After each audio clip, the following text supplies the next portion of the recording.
सभी को सादर प्रणाम। जो साक्षात निर्वाण स्वरूप है, जो संपूर्ण ब्रह्मांड में व्याप्त है, जिनके लिए गुण और अवगुण का कोई महत्व नहीं, जो निष्पक्ष है, जो आकाश के समान है, जिन्हें मापा नहीं जा सकता, जो ओमकार की प्रणव के मूल है, जो कैलाशपति, जो समस्त वैष्णव सद्गुणों से सुशोभित है, वह भगवान शिव। और ऐसे भगवान शिव का अत्यंत प्रिय दिवस महाशिवरात्रि, जो प्रत्येक वर्ष फागुन मास के कृष्ण पक्ष की चतुर्दशी को आता है। लेकिन ऐसा क्या विशेष है इस दिन, जो हमारे शास्त्र और पुराण इसका इतना महत्व गाते हैं? आइए आज की विशेष व्रत कथा, सिर्फ जिसे सुनने मात्र से अनेक पुण्यों का फल बताया जाता है। चाहे बच्चे, बूढ़े, बीमार, गर्भवती, जो आज व्रत रख पाए या ना रख पाए, उन्हें व्रत कथा तो अवश्य सुननी ही चाहिए। आइए इसी भाव से सभी के लिए यह कथा प्रारंभ करते हैं। यह कथा उस भील की है जो अपनी इच्छा से पशुओं का शिकार करता था। उसे इस कार्य में आनंद आने लगा था।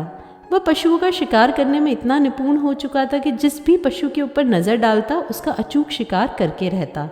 लेकिन एक दिन उसके जीवन में बड़ी विचित्र घटना घटी। उस दिन वह प्रातः काल से ही ढूंढने पर भी एक छोटा सा खरगोश भी नहीं पा पाया। शिकार न मिलने का अर्थ था कि आज उसका परिवार भूखा रहेगा। यह सोचता हुआ वह पूरे दिन शिकार की खोज में जंगल में भटकता रहा। आज उसने ना कुछ खाया था, ना ही पानी पिया था। आखिर थक हार कर उसे सामने एक पानी का तालाब दिखा। उसके शीतल जल ने शिकारी के मन और शरीर को शांत किया। उसने सोचा, जिस प्रकार इस जलाशय का शीतल जल मुझे शांति प्रदान कर रहा है, उसी प्रकार जंगल के बाकी प्राणियों के लिए भी यह एक महत्वपूर्ण स्थान होगा। फिर छिपने के लिए सामने के एक बेल के वृक्ष पर वह चढ़कर बैठ गया। हाथ में धनुष बाण लेकर शिकार की प्रतीक्षा करने लगा। यह सब करते करते संध्या बीत चुकी थी और रात्रि का प्रथम पहर आरंभ हो चुका था। थोड़ी ही देर में उसने देखा कि जलाशय पर पानी पीने के लिए एक हिरनी आई थी। उसे देखते ही वह भील शिकारी अत्यंत प्रसन्न हो गया और जैसे ही हिरनी के ऊपर तीर चलाने की तैयारी की, उसी समय उसके हिलने से बेल के वृक्ष से कुछ पत्ते और पानी के थैले से पानी की कुछ बूंदें नीचे गिर गई। यह दोनों ही चीज़ें नीचे एक शिवलिंग के ऊपर पड़ी। इस प्रकार अनजाने में ही उसने शिवजी के ऊपर जल का अभिषेक कर दिया और बेलपत्र अर्पित कर दिए। यह देखकर भगवान शिव उस भील पर प्रसन्न हो गए। पर जैसे ही उस हिरनी ने पत्तों के गिरने की आवाज़ सुनी, वह चौकन्नी हो गई। उसने पीछे मुड़कर देखा तो वहाँ वह भील उस पर तीर चलाने की तैयारी कर रहा था। उसी समय हिरनी ने एक मनुष्य की तरह बात करते हुए उस भील से कहा, आप मुझे क्यों मारना चाहते हैं? तब भील भी एक पशु को इस प्रकार बात करते हुए वह अत्यंत आश्चर्यचकित हो गया। फिर उसने कहा, क्योंकि तुम्हारा शिकार करके मैं अपने बच्चों का पेट भरूंगा, उससे मेरे परिवार का पोषण होता है, मैं अपने धर्म का पालन कर रहा हूँ।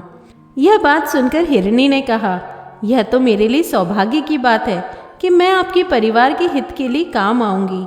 अब हिरनी की ऐसी बातें सुनकर शिकारी के होश उड़ गए। फिर हिरनी ने उससे कहा, पर स्वामी, मेरा आपसे एक निवेदन है। इस समय मुझे यह जल पीकर जाने दीजिए। मेरे स्वयं का भी एक परिवार है। मेरे पति, 2 बच्चे और मेरी एक बहन है। यदि इस समय मैं उनके पास वापस नहीं गई तो वे हमेशा चिंतित रहेंगे कि मेरा आखिर क्या हुआ। इसीलिए मैं आपको वचन देती हूँ कि एक बार सिर्फ मैं उनसे मिलने के पश्चात आपके पास ज़रूर आऊँगी। यह सुनकर शिकारी हंसने लगा। उसने कहा, तुम मुझे अपनी बातों की जाल में फंसा रही हो, मैं इतना मूर्ख नहीं हूँ। इस पर हिरनी ने कहा, यह संपूर्ण ब्रह्मांड और सृष्टि सत्य के सिद्धांत पर टिकी हुई है।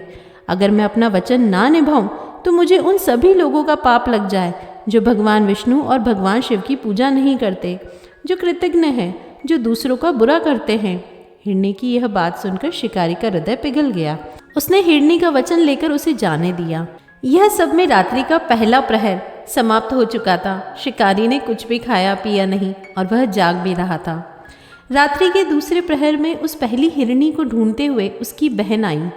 शिकारी ने जैसे ही उसे देखा, तीर मारने के लिए आगे बढ़ा, लेकिन उसके हिलने से फिर एक बार कुछ बेलपत्र और उसके पानी के थैले से कुछ पानी की बूंदें गिरकर शिवलिंग पर पड़ी। फिर एक बार शिकारी ने अनजाने में ही शिवजी को प्रसन्न कर लिया, लेकिन पत्तों की सरसराहट से वह हिरनी चौकन्नी हो गई और उसने सामने शिकारी को देखा। उस हिरनी ने भी शिकारी से वही सवाल पूछा, तुम मुझे क्यों मारना चाहते हो? अब की बार शिकारी ने कहा, मैं अपने परिवार के भोजन हेतु तुम्हें मारना चाहता हूँ। यह सुनकर उस हिरनी ने भी यही कहा कि यह तो मेरे सौभाग्य की बात होगी कि वह किसी के प्राण रक्षा का माध्यम बन सके, पर वास्तव में मैं यहाँ अपनी बहन को ढूंढने आई थी। अगर मैं वापस घर नहीं गई तो वे अत्यंत शोकाकुल हो जाएंगे। उन्हें कभी भी नहीं पता चल पाएगा कि मेरे साथ क्या हुआ। इसीलिए मुझे अभी जाने दीजिए, मैं कुछ समय में वापस आ जाऊंगी। लेकिन इस बार शिकारी उस हिरनी को बिल्कुल भी नहीं जाने देना चाहता था। उसने कहा, तुम्हारी बहन भी मुझे इसी प्रकार धोखा देकर चली गई। मैं मूर्ख उसकी बातों में आ गया, लेकिन इस बार नहीं। हिरनी ने अति व्याकुल होकर कहा, हमारा विश्वास करो, हम सदैव सत्य बोलते हैं, पाप कार्य में कभी भी लिप्त नहीं होते। मेरा वचन असत्य साबित हो तो मुझे उन सभी लोगों का पाप लग जाए जो वैदिक नियमों का पालन नहीं करते। अब तक 2 बार पूजा के कारण शिकारी का हृदय कुछ हद तक शुद्ध हो चुका था। उसने ना चाहते हुए भी हिरनी को जाने दिया। अब रात्रि का 3रा पहर प्रारंभ हो चुका था। शिकारी बिना सोए बिना खाए पिए एक टक लगाकर अपने शिकार की प्रतीक्षा कर रहा था। थोड़ी ही देर में एक बड़ा सा हिरण आया। उसे देखते ही शिकारी चौकन्ना हो गया। उसके हिलने के कारण फिर एक बार बेल के कुछ पत्ते और थोड़ा पानी शिवलिंग के ऊपर गिर गया। पत्तों की आवाज़ से फिर वो हिरण सतर्क हो गया। उसने भी शिकारी को देखते ही सीधा प्रश्न किया, आप मुझे क्यों मारना चाहते हो? और शिकारी का सीधा उत्तर जानकर वह हिरण प्रसन्न हो गया। उसने कहा, यह तो हमारे सौभाग्य की बात है कि हम आपके परिवार के काम आ पाए, लेकिन एक चिंता है कि मैं यहाँ अपनी पत्नी और उसकी बहन को ढूंढने आया था। मेरा परिवार मेरी प्रतीक्षा कर रहा है। मेरे 2 छोटे छोटे बच्चे हैं। एक बार अगर मैं उनसे ना मिला तो वे जीवन भर मेरे विषय में सोचते रहेंगे। मुझे थोड़ा समय दीजिए, मैं उन्हें आश्वस्त कर दूं। उसके बाद मैं आपके परिवार का भोजन बनने के लिए पूर्णतः तैयार हूँ। अनजाने में ही सही, शिकारी 3 पहर की शिवलिंग की पूजा कर चुका था, इसलिए अब तक उसका हृदय बहुत ही विनम्र और दयालु हो गया था। उसने प्रेम से हिरण से कहा, हे मृग, मुझे अपने परिवार की चिंता है। तुमसे पहले 2 हिरनियाँ यहाँ आई थी और वे दोनों ही मुझे इस प्रकार का वचन देकर चली गई। अगर मैं सभी पशुओं को ऐसे ही जाने देता रहूँगा तो मेरे परिवार का क्या होगा? तुम ही बताओ। यह सुनकर हिरण ने कहा, मैं अपना वचन निभाने में निष्फल रहूं तो मुझे सभी लोगों का पाप कर्म लग जाए जो शिवरात्रि पर उपवास का पालन नहीं करते, जो आवश्यकता पड़ने पर लोगों की सहायता नहीं करते। मैं अवश्य वापस आऊँगा, मेरा विश्वास कीजिए। यह सुनकर शिकारी ने उसे कहा कि ठीक है, लेकिन तुम शीघ्र वापस आना। यह सुनकर हिरण ने एक छलांग लगाई और प्रसन्न होता हुआ अपने घर चला गया। जाकर अपनी पत्नी हिरनी को वृतांत कह सुनाया। हिरनी ने कहा कि सबसे पहले वो उस शिकारी से मिली थी, इसलिए वह उसका शिकार बनेगी। इस पर हिरण ने कहा, नहीं, बच्चों को माँ की अधिक आवश्यकता होती है। तुम हमारी संतान का ध्यान रखो, मैं अपना वचन निभाने के लिए शिकारी के पास जाऊंगा। इन दोनों की बातें सुनकर उसकी बहन हिरनी बोल उठी, नहीं, मैं उस शिकारी के पास जाऊंगी, तुम दोनों यहीं रहो, तुम्हारा परिवार है, बच्चे हैं, और मैंने उस शिकारी को वचन भी दिया है। मैं अपने वचन तोड़ने का पाप अपने से नहीं ले सकती।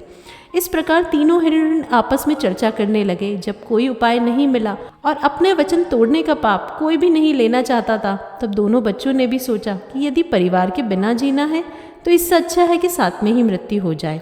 यह सुनकर हिरण के दोनों बच्चे भी उनके साथ चल पड़े। इस प्रकार पूरा हिरण परिवार शिकारी के शरणागत होने के लिए निकल पड़ा। अब रात्रि का 4था प्रहर शुरू हो चुका था। कुछ ही समय में संपूर्ण हिरण परिवार शिकारी के सामने आ खड़ा हुआ। विनम्रता से कहने लगा, हे व्याघ्र, हम अपना वचन निभाने के लिए आपके समक्ष उपस्थित हैं। इतने बड़े हिरण के परिवार को देखकर शिकारी अत्यंत प्रसन्न हुआ। उसने तीर हाथ में लिया और फिर एक बार अनजाने में ही बेलपत्र और कुछ पानी नीचे वाले शिवलिंग के ऊपर गिर गया। इस प्रकार उसकी 4 प्रहर की भगवान शिव की पूजा संपन्न हुई। अब उसके जीवन के सभी पाप नष्ट हो चुके थे। हिरण के संपूर्ण परिवार को देखकर उसके मन में विचार आया, यह पशु होकर भी धर्म के सिद्धांतों का पालन कर रहे हैं, मैं मनुष्य होकर भी अन्य जीवों को प्रताड़ित कर रहा हूँ। मुझ पर और मेरे जीवन पर धिक्कार है। इतना सोचते हुए उसकी आंखों से अश्रु बहने लगे। उसने अपना तीर नीचे जमीन पर रख दिया। लज्जा के मारे उन हिरणों के सामने नजरें भी नहीं मिला पा रहा था। उसने कहा, आप धन्य हैं, आप सभी यहाँ से चले जाइए, मैं किसी का वध नहीं करूँगा। उसकी आंखों से पश्चाताप के अश्रु बह रहे थे। शिकारी को इस प्रकार शरणागत अवस्था में देखकर भगवान शिव उस पर अत्यंत प्रसन्न हुए। वे उसके समक्ष प्रकट हुए। उन्होंने भील से कहा, हे व्याघ्र, मैं तुम्हारी भक्ति और करुणा से प्रसन्न हूँ। तुमने बिना कुछ खाए संपूर्ण रात्रि जागरण करके मेरा पूजन किया है। मांगो, तुम्हें क्या वरदान चाहिए। उसे तो अपनी पूजा के बारे में पता भी नहीं था। फिर इस प्रकार शिवजी को अपने सम्मुख पाकर उसके मन में कोई भी इच्छा शेष नहीं रही। उसने कहा, मैं धन्य हो गया, मुझे और कुछ नहीं चाहिए। तब भगवान शिव ने कहा, भील, आज से तुम्हारा नाम गुह होगा। तुम आर्थिक, सामाजिक और आध्यात्मिक रूप से संपूर्ण समृद्धि को प्राप्त करोगे। भगवान श्री राम स्वयं अपने जीवन काल में तुम्हारे पास आएंगे और उनके दर्शन और उनकी सेवा से तुम परम गति और मोक्ष को प्राप्त करोगे। यही वह शिकारी था जो गुह राजा बने, जिन्होंने भगवान श्री राम, सीता जी और लक्ष्मण जी को अपनी नाव में बिठाकर नदी पार करवाई थी। भगवान शिव का दर्शन प्राप्त करके उस हिरण के परिवार का भी उद्धार हो गया। उन्होंने अपने हिरण की देह त्याग दी और उनके लिए उच्च लोक से आए हुए विमान में बैठकर वे सभी आध्यात्मिक लोक में चले गए। जिस रात्रि को यह संपूर्ण प्रसंग हुआ था, वह रात्रि महाशिवरात्रि यानी फागुन मास के कृष्ण पक्ष की चतुर्दशी थी। इसीलिए शिवरात्रि के दिन और रात्रि में उपवास का, भगवान शिव की पूजा अर्चना का, अभिषेक का विशेष महत्व बताया गया है। मेरे बच्चे, यह एक पौराणिक कथा है जिसमें हमें समझाया जाता है कि देखो महादेव कितने दयालु हैं। पूर्व में किए गए सभी पापों को वे अनजाने में हुई पूजा से क्षमा कर देते हैं और उसका जीवन इस लोक में और परलोक में धन्य कर देते हैं। मेरे बच्चे, भगवान को परोपकार भाव सबसे अधिक प्रिय होता है। वह शिकारी खुद भूखा होने पर भी दूसरों के परिवार पर दया करता है।